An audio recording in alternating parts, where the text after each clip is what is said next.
Hola, bienvenido a un nuevo capítulo de Biblia Fácil. Nos alegra poder saludarte ahí donde tú estás.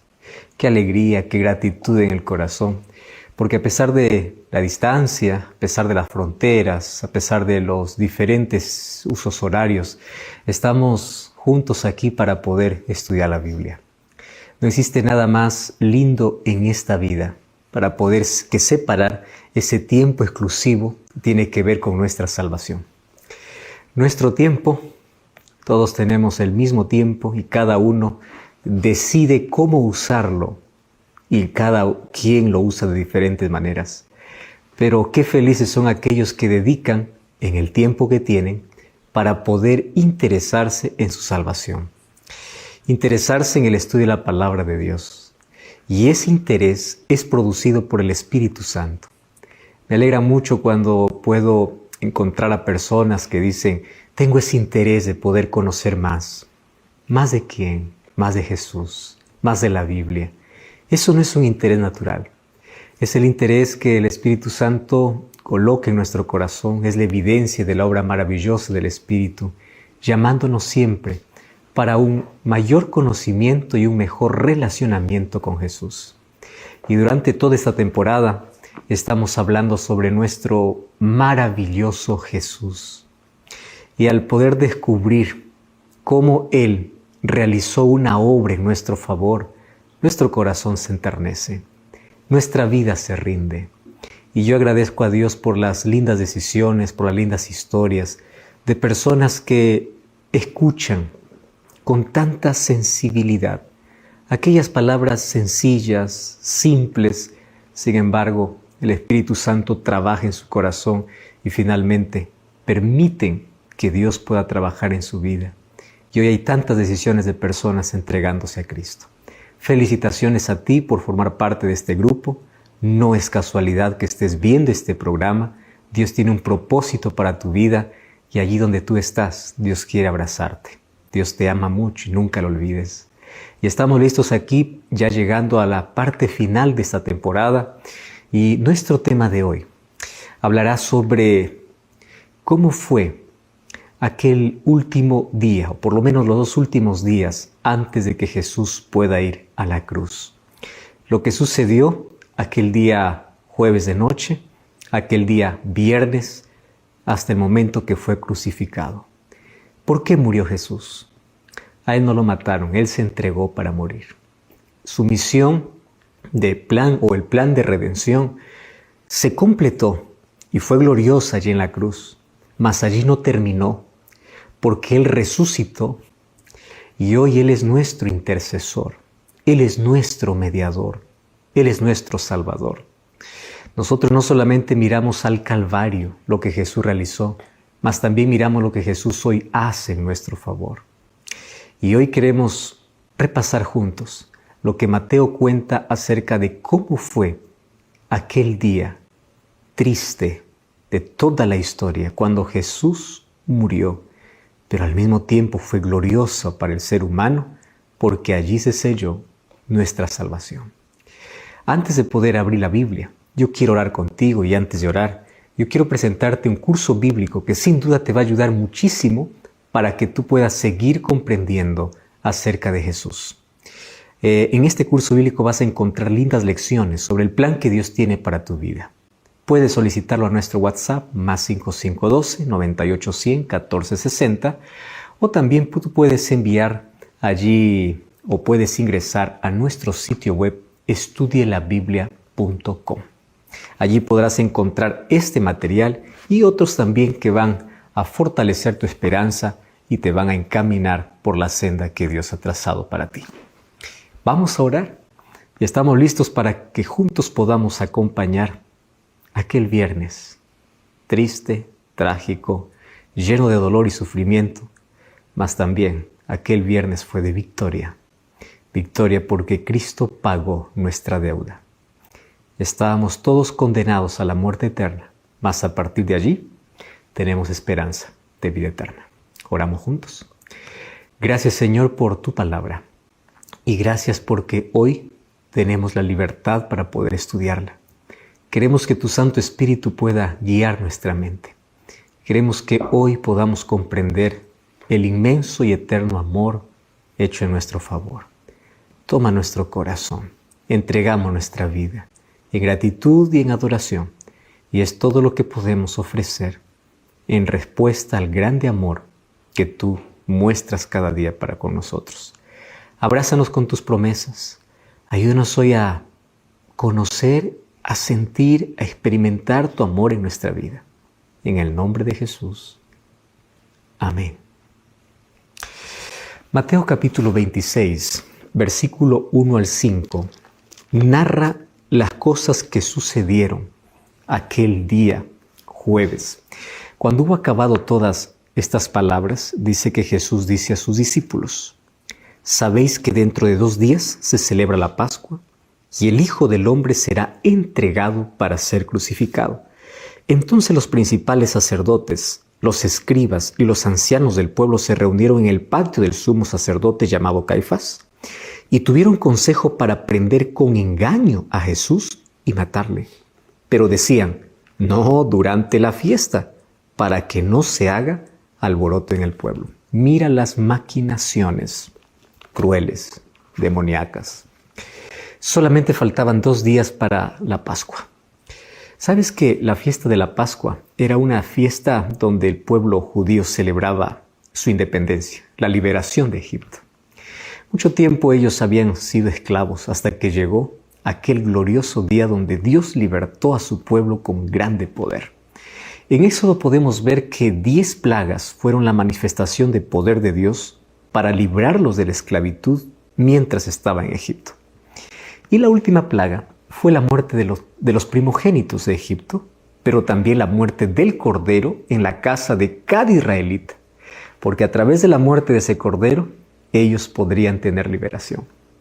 Ellos tenían que matar un cordero y con la sangre marcar el dintel de sus casas, y eso era la expresión de su fe para que ocurriese el milagro. ¿Y cuál milagro? Para que sus primogénitos no muriesen. Y de allí dice que el pueblo salió de Egipto. Y allí nació la fiesta de la Pascua. La muerte del Cordero se transformó en un símbolo de la muerte de Jesús. Ahora, por su muerte, todos podrían vivir. Entonces la Pascua se convirtió en la mayor fiesta de la nación, la fiesta más importante.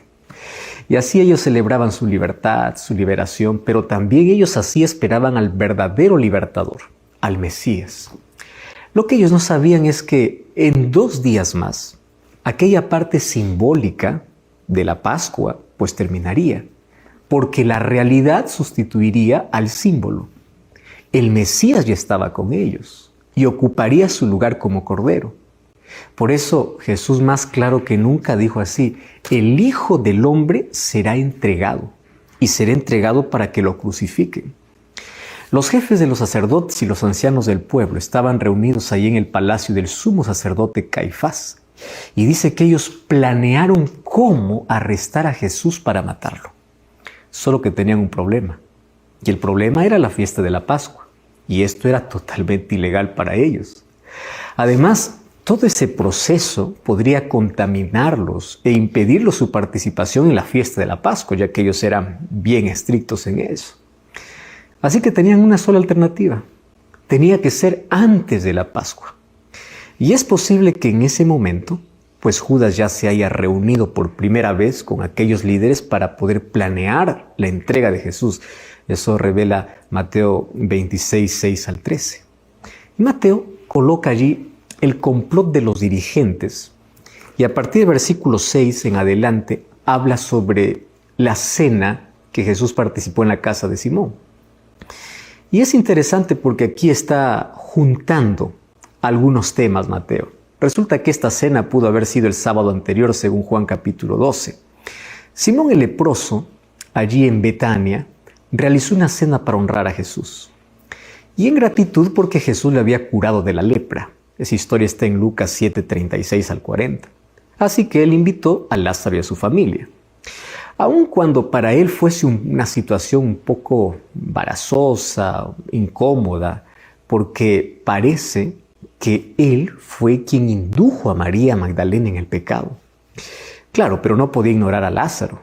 porque era el discípulo más notable de Jesús que había en Betania, especialmente después que Jesús resucitó a Lázaro. Y allí en esa cena, ahí Mateo nos cuenta que María ungió a Jesús con un perfume muy caro. Con más detalles encontramos esa historia en Juan capítulo 12. Y dice que derramó ese perfume de la cabeza a los pies. Y allí Judas reaccionó contra ella. ¿Para qué este desperdicio?, dijeron. Judas dijo, ¿por qué ese perfume no se vendió por 300 denarios y lo pudimos haber dado a los pobres? ¿Quién valía más para ellos, Jesús o los pobres?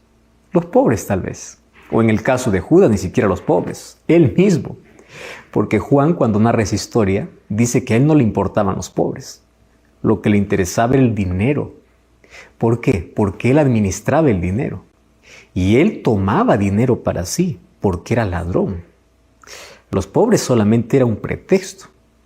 Pero Jesús no desechó el interés por los pobres. Jesús respondió, a los pobres ustedes siempre lo tendrán.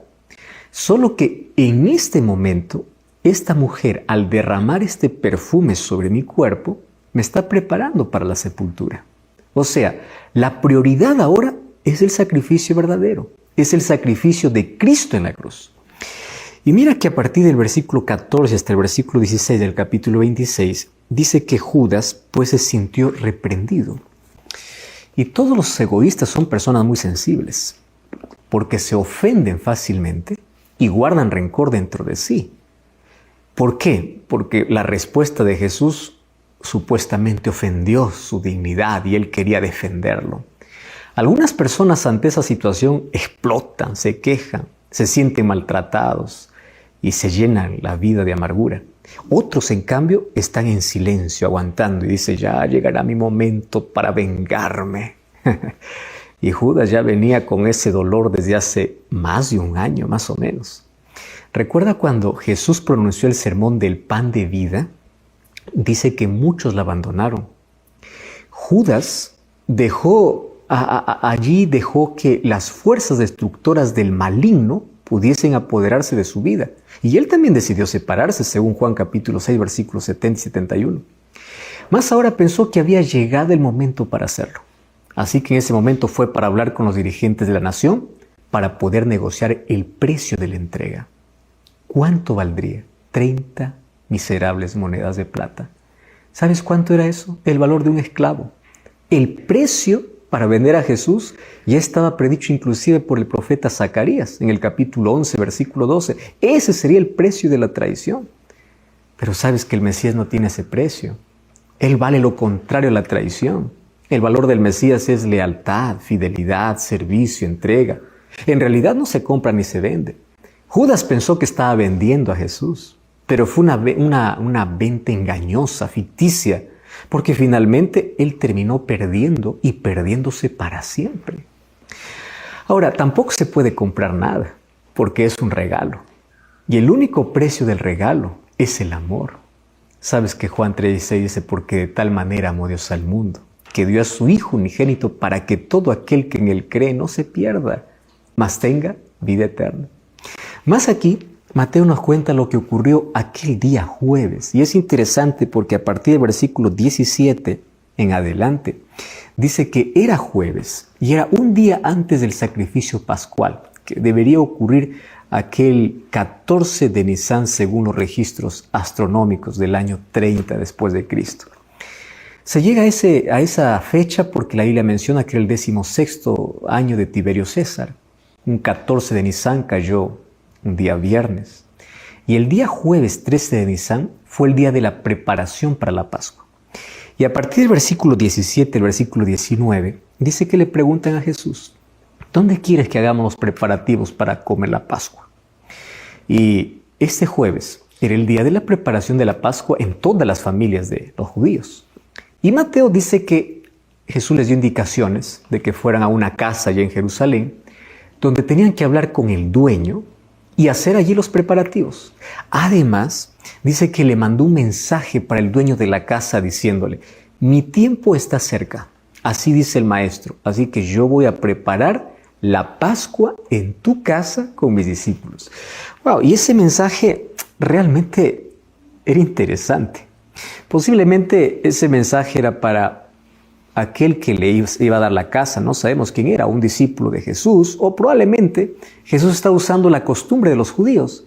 Sabes que los judíos todas las casas lo tenían abiertas de par en par para todos los peregrinos que venían a celebrar la Pascua. Pero aquí Jesús le manda un mensaje y dice: mi tiempo está cerca. Hasta ese momento había dicho siempre: aún no es mi tiempo, mi hora todavía no ha llegado. Pero ahora ya está a un solo día de la cruz. Entonces Él está muy cerca en el tiempo. Entonces allí se reunieron para poder comer la cena. Dice que Jesús, sentándose en la mesa, dirige la conversación hacia dos asuntos importantes. Primera, en la cena identifica al traidor. Y número 2, explica el significado de su misión. Mateo 26, a partir del versículo 20 al versículo 25, Jesús dice: sepan pues bien que uno de ustedes me va a entregar. Uno me va a traicionar. Y todos se impresionaron. Claro, nadie culpó a nadie. Cada uno comenzó a preguntar: ¿soy yo, Señor? Preferían que Jesús identificara al traidor. Y lo hizo. Resulta que en los 4 evangelios mencionan 5 declaraciones de Jesús sobre la traición. Y está en diferentes evangelios. Por ejemplo, primero Jesús dice: no todos están limpios, en Juan capítulo 13, versículo 11. Eso dijo después de haber lavado los pies a sus discípulos. La segunda vez, Él dijo: el que come pan conmigo, Él levantó contra mí su calcañar. Y eso fue pronunciada cuando los discípulos volvieron a ocupar sus lugares en la mesa después de haber sido lavados los pies, según Juan capítulo 13, versículo 18. La tercera vez dijo: uno de vosotros me va a entregar, cada vez más directo. Eso un momento después, aquí dice en Mateo capítulo 26, versículo 21. La cuarta vez fue más directo, dijo: el que mete conmigo su mano en mi plato, ese me va a entregar. Ahora, eso lo dijo en un momento de la cena, según Mateo capítulo 26, versículo 23, capítulo 26, 23. La traición nunca es honesta, ¿no? Es siempre disimulador, es traicionera, es falsa. Por eso es que comía del mismo plato, inclusive. Ahora Jesús dice: el Hijo del Hombre va a la muerte, pero ay de aquel que lo traiciona. Y entonces pues ahí llega el turno de Judas. Y él dice: ¿acaso soy yo, maestro? Y ahí viene la quinta vez. Y Jesús le dice: tú lo has dicho. O sea, ya estaban al final de la cena cuando Jesús dice eso. Y estas palabras impulsaron a Judas hacia ya su planeada traición, porque ya estaba todo armado. Y él salió y abandonó a los discípulos y a Jesús. Y de ahí, cuando estaban comiendo la cena pascual, Jesús instituyó la Santa Cena o la Cena del Señor, con el objetivo de explicar a sus discípulos el significado de su misión en esta tierra y cuál sería el verdadero sentido de su muerte. En lugar de ofrecer la tradicional explicación sobre la Pascua, que siempre allí tenían como costumbre que el padre de familia debía explicar en ese instante de la cena por qué celebran la Pascua, Jesús explicó el significado de los símbolos de otra manera.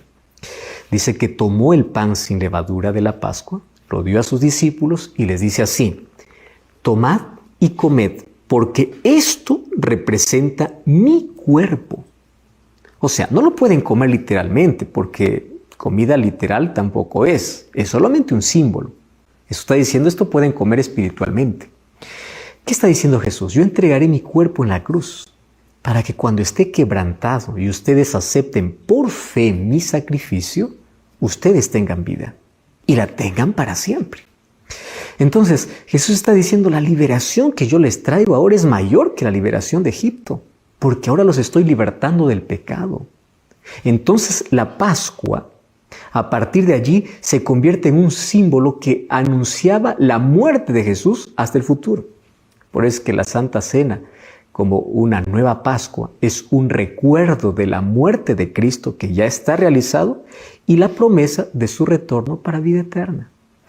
Y a partir del versículo 26 hasta el versículo 30 dice que después Jesús tomó la copa con vino sin fermentar y les dijo: beban, esta es mi sangre del nuevo pacto, derramada por muchos para perdón de los pecados.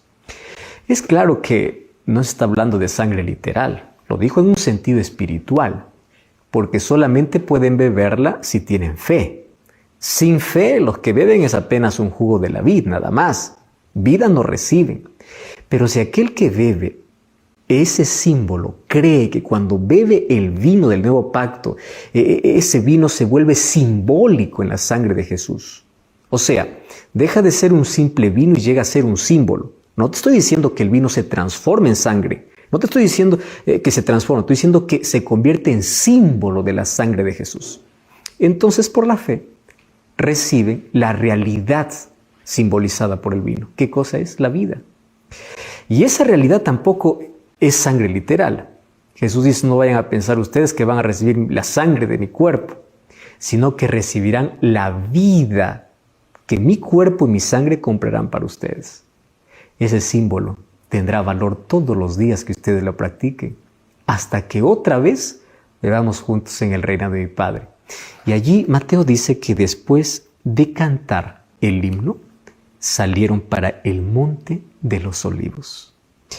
Ahora es interesante, a partir del versículo 31 hasta el versículo 46 habla sobre otra escena.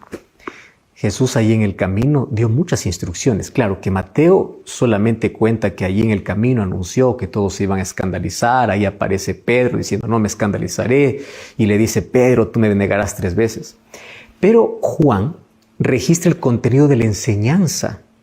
Muchos lo llaman a esto el discurso de despedida que está en Juan capítulo 13, versículo 31 hasta el capítulo 17, versículo 26.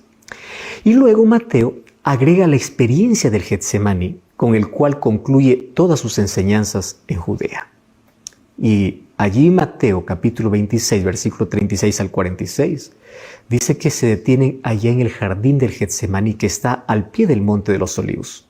La tradición dice que le pertenecía ese terreno a María, la madre de Juan Marcos, lo mismo que el aposento alto en el cual celebraban la Santa Cena. Bueno, no sabemos con seguridad, pero así se piensa. Y Mateo cuenta qué cosa es lo que sucedió en el Getsemaní. Él lleva a 3 de sus discípulos para que lo acompañen orando, mas ellos infelizmente se quedan dormidos. Pero ¿sabes qué cosa es lo que resalto de allí del Getsemaní? Allí se decidió nuestra salvación. La oración de Jesús es, Padre, si es posible, pasa de mí esta copa, pero no sea mi voluntad, sea la tuya. Finalmente aceptó la voluntad del Padre. Y dice que Jesús estaba muy triste. El peso del pecado de la humanidad estaba sobre él. Allí sudó gotas de sangre. La angustia era profunda. Mas él se aferró al Padre. ¿Sabes que ahí en Getsemaní Jesús determinó finalmente ir a la cruz? O por lo menos confirmó la decisión. Aun cuando el dolor intenso vendría, la crueldad más severa, porque después de haber orado, él encontró la fortaleza que necesitaba para ir a la cruz. Por eso es que después del Getsemaní, a pesar de que sabe que está viniendo el traidor, a pesar de que sabe que están viniendo a llevarlo, él está sereno, él está tranquilo. Y aquí Jesús me enseña 2 cosas en el Getsemaní. Número 1, todos enfrentamos dolor en la vida, crisis, sufrimiento, es inevitable. Sin embargo, Jesús se preparó para la mayor crisis.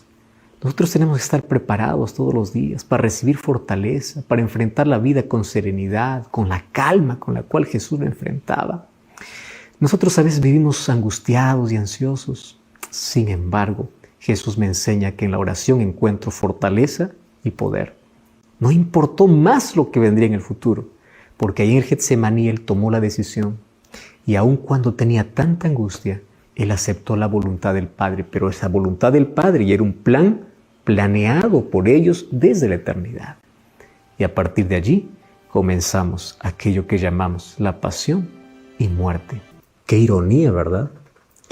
Los líderes religiosos de la nación habían enviado a la guardia del templo para poder arrestar al mejor hombre de la nación, a Jesús. Y Jesús estaba solo, claro, solo con sus 11 discípulos, porque ya no tenía 12, uno lo había traicionado. Y esta es otra ironía. Judas había convenido con los guardias del templo que para poder identificar a Jesús, él lo haría con un beso. La pregunta es, ¿acaso necesitaban que alguien les dijera quién era Jesús? ¿Acaso no lo habían visto en el templo en esa misma semana? Y qué irónico, un beso. Y el texto bíblico original Dice, fue un beso de profundo sentimiento emocional. Ocurre que Judas pensaba así: si yo le entrego, le hago un favor, porque yo le voy a obligar a hacer lo que tiene que hacer. Yo me considero su amigo, entonces lo pondré en las circunstancias peores para forzarle a actuar como rey, y así que él pueda tomar el comando y pueda anunciar oficialmente el establecimiento de su reino. Por eso es que después, cuando vio que no era así, él tiró las 30 monedas de plata y dijo: yo no quiero saber nada de ese hombre, es inocente. ¿Y cómo llega Jesús? Con un beso. Y el versículo 50 dice que Jesús le responde: amigo, ¿a qué vienes? ¿Cómo se puede responder a un traidor? ¿A qué vienes? En el corazón de Judas había solo remordimiento. La señal externa de la traición fue un beso. Pero el beso no solo identificó a Jesús, sino también reveló la verdadera identidad de Judas. Era un traidor. Y sabes que la señal interna de ese traidor era su remordimiento. Ese remordimiento fue tan fuerte en Judas que el capítulo 27, ahí el texto dice que él fue y se ahorcó. Y a partir del capítulo 27, versículo 11 hasta el versículo 13, dice que de allí lo llevaron a Pilato, para que pudiese allí Pilato determinar la muerte de Jesús. Era un amanecer del día de la Pascua, hace 2000 años. Pilato despertó bruscamente, se vistió de prisa y se abrió paso allí entre el sillón de juez, porque estaba en plena época pascual y los dirigentes hebreos, ellos no entraban a la casa de un gentil para no contaminarse. Probablemente estaba irritado, porque Pilato habría tenido que aprender a convivir con los judíos. Probablemente hizo llevar allí el sillón de gobernador hasta la puerta. Allí vio a los dirigentes judíos que siempre ocasionaban problemas y una enorme multitud. Además, entre ellos vio a un prisionero. ¿Quién era Pilato? Pilato era un soldado afortunado. Él se crió en campamentos de ejército y él soñó hacer de eso su carrera. Claro que era valiente y era dedicado a la guerra, y eso atrajo la atención del César, del emperador. Entonces, cuando se le preguntó qué recompensa deseaba, pues él se ofreció para el cargo de gobernador de Judea. Pero Pilato sabía que si fracasaba en ese cargo, su carrera llegaría a su fin. Si lograba tener éxito en mantener la paz en esa provincia difícil, porque era muy complicado gobernar allí, eso significaba que le esperaba un puesto más alto. Y eso era el sueño de toda su vida. Vamos a analizar un poquito su trasfondo para entender por qué actuó como actuó. Y aquel viernes de mañana estaba allí como representante del emperador. Los soldados estaban listos para cumplir las decisiones que él tome. Solo que ahora se encontró con un prisionero de quien siempre había escuchado hablar. Toda Judea sabía quién era Jesús. Los ciegos que veían, los sordos que escuchaban, los muertos que resucitaban, los enfermos que eran sanados, todos hablaban de Jesús. Y al principio, obviamente que sintió miedo de actuar para no provocar una revolución contra Roma, pero ahora estaba cara a cara con Jesús. Todos estaban furiosos porque los acusadores buscaban pretextos inútiles para destruir a Jesús. Juan capítulo 18, versículo 29, habla sobre esa situación.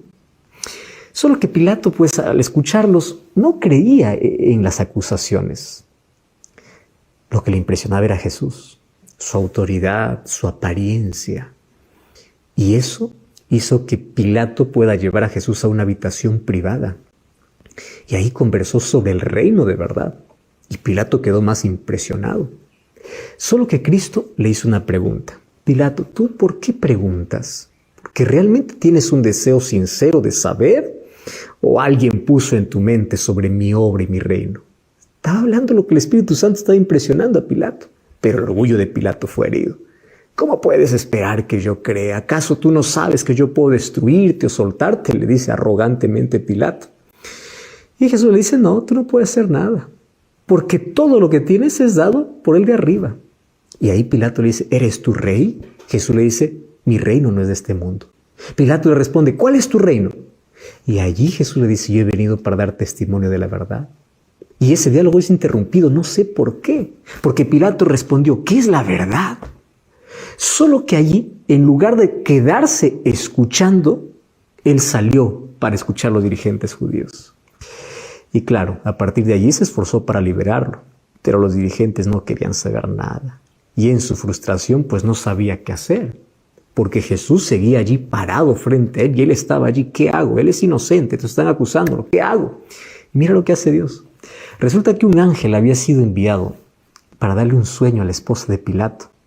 Y ella vio la escena del juicio. Ella vio a Jesús como rey regresando en gloria. Lo vio como juez omnipotente. Vio cómo su esposo estaba siendo condenado. Así que escribió, hizo una nota rápido, envió al mensajero, lo envió a Pilato. Pilato lo leyó. Era una evidencia más. Libera a ese hombre, es inocente. Pero ahí tiene la presión de la gente.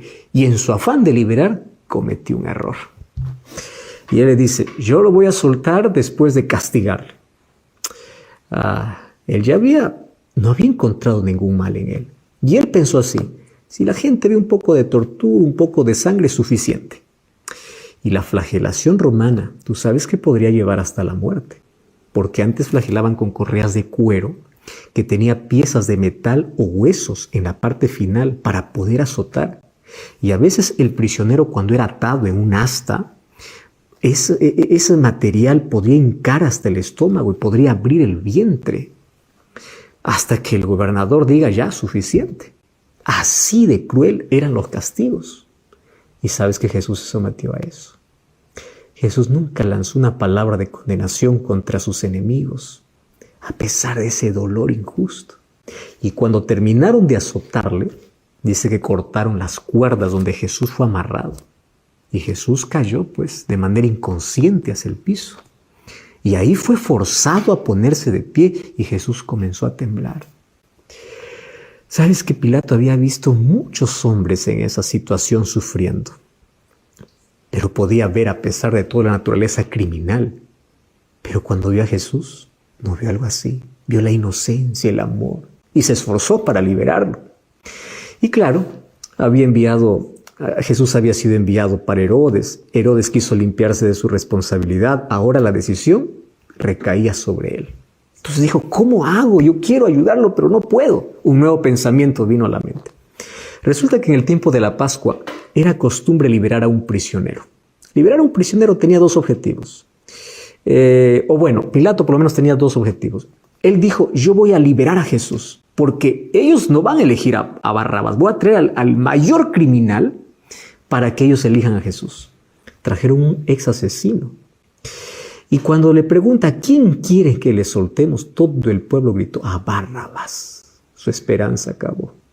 ¿Cómo podían elegir a un asesino rebelde en lugar de un predicador de justicia? ¿Cómo es eso posible? ¿Qué haré con Jesús? Dijo. Crucifícale, crucifícale. Era el grito de toda la gente. Y ahí estaban los dos prisioneros que eran de carácter muy opuestos. Uno era asesino, el otro el dador de vida. Uno era rebelde, el otro era legislador. Uno era traidor y el otro era el rey del universo. Ambos estaban en pie. Pilato, disgustado con el pueblo, dice, tráiganme un lebrillo para lavarse las manos. Él esperaba quitar la culpa de su vida con un acto simbólico. Inclusive él trató de transferir la culpa a los escribas y fariseos, pero terminó condenándose solo, porque así también él eligió a Barrabás. ¿Cómo habrá sido aquel desayuno después de condenar a Jesús? No lo sabemos. Él pudo haber liberado a aquel inocente. Aún así Jesús hubiese ido a la cruz, pero no porque él lo hubiese condenado. Ahora fíjate, ¿por qué lo hizo? Porque ahí los dirigentes lo amenazaron. Le dijeron, cualquiera que dice ser rey no es amigo de César. Y si es que tú estás a favor de Jesús, te vamos a acusar ante César. Y Pilato dijo, pues mi futuro depende de la amistad con César. Ahora, ¿qué cosa voy a hacer? Ellos me ponen entre la espada y la pared. Por eso es que mandó azotar a Jesús por segunda vez. Y ahí los soldados lo abofetearon. Jesús estaba con los ojos vendados, era golpeado en el rostro. Y él soportó todo eso. Ahora, todos sabían que Jesús era inocente. Pilato, finalmente, al verse perdido, sentó la cabeza y dijo, crucifíquenle. Y la cruz fue traída. La cruz que Jesús cargó no era para él, era para Barrabás. Y Barrabás representa a todos nosotros. Jesús tomó nuestro lugar. Y allí Pilato colocó un título en la cruz. ¿Cuál era el delito? Fíjate qué cosa coloca Pilato. En griego, en hebreo y en latín. Rey de los judíos. ¿Cuál era su delito? Decirse rey de los judíos. Pilato pudo haber detenido las burlas en cualquier momento, pero como más pensó en su ambición y en su miedo de perder su puesto, su trabajo, permitió todo.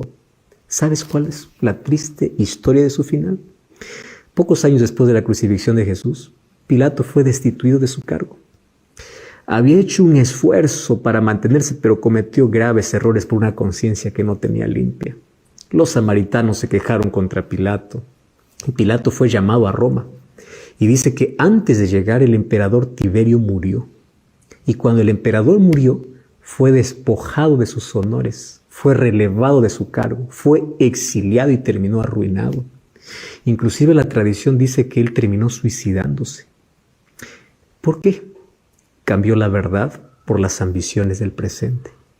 Cambió el futuro por el ahora. Compró honores pasajeros. Compró una gloria que se acaba. Prefirió privilegios transitorios, negó la verdad y al tomar esa decisión perdió todo. Terminó quebrado, terminó humillado, terminó sin paz mental y murió por su propia mano. Solo que la pregunta que hizo Pilato hoy resuena también en nuestros oídos. Mateo 27:22. ¿Qué haré con Jesús? La pregunta es, ¿tú qué vas a hacer con Jesús? Pilato se aferró a lo pasajero antes que lo eterno. Se aferró a la destrucción antes que la salvación. La pregunta es, ¿cómo nosotros reaccionaremos frente a Jesús? ¿Nos entregaremos para que Él sea el Rey de nuestra vida? ¿O estaremos de parte del pueblo, rechazando siempre con indiferencia? Solo que hay un problema. Cuando los seres humanos rechazamos a Jesús, terminamos destruyéndonos nosotros solos. ¿Y sabes por qué? Porque al rechazar a Jesús rechazamos la vida. Y la misma pregunta es para nosotros. ¿Qué harás con Jesús? ¿Lo harás el Rey de tu vida o lo rechazarás? ¿Sabes qué es triste ver la manera como los evangelios narran aquel momento trágico, aquel momento cruel de humillación, de injusticia, de dolor que hicieron con Jesús? Dos cosas aquí yo quiero resaltar de esta parte que hemos conversado ahora. Cuando Jesús fue al Getsemaní, Él aceptó la voluntad de poder entregarse por sí mismo allá en la cruz. Y lo hizo por amor. A partir de allí, todo lo que se cometió con Jesús fue totalmente injusto. Jesús terminó solo. Los discípulos huyeron. Pedro le negó. Jesús fue arrastrado, Jesús fue humillado, Jesús fue azotado, colocaron una corona de espinas sobre él, se burlaron de él, fue sometido a juicios injustos y finalmente terminó con Pilato. Pilato tuvo tanta luz que él negó. Pilato conocía quién era Jesús. Y cuando estaba en ese momento de incertidumbre, su esposa le mandó una carta diciendo, por favor, ese hombre es inocente. Anoche el Señor me ha mostrado con un sueño, actúa. ¿Sabes que Dios va a hacer todo lo posible para salvarnos? ¿Sabes que Dios va a usar todos los medios para alertarnos, para tomar buenas decisiones? Pero hay algo que Jesús no puede hacer, obligarte a hacer lo que no quieres.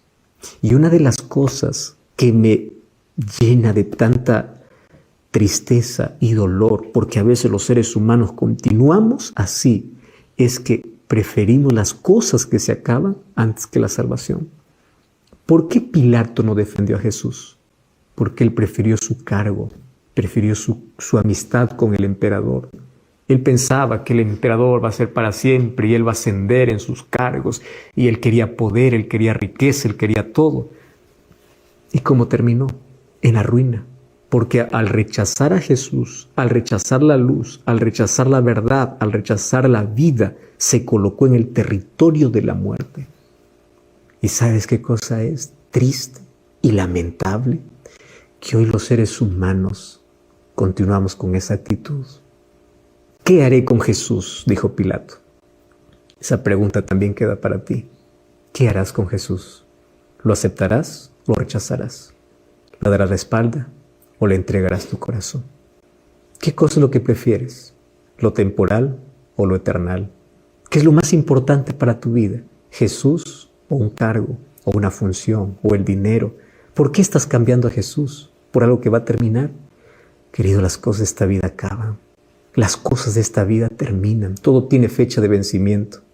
Por eso el peor error de la vida es despreciar a Jesús. O a veces nos comportamos como la gente. Preferimos a Barrabás antes que a Cristo. Finalmente, Barrabás representa a toda la humanidad. Te representa a ti y a mí. Porque la cruz que fue hecha para Barrabás la cargó Jesús. Así también la condenación que era para nosotros la cargó Jesús. Jesús cargó una corona de espinas para que tú tengas una corona de gloria. Jesús fue desnudado para que tú seas vestido. Jesús murió para que tú y yo tengamos esperanza y esperanza de vida eterna. La pregunta sigue allí. ¿Qué harás con Jesús? ¿Lo aceptarás o lo rechazarás?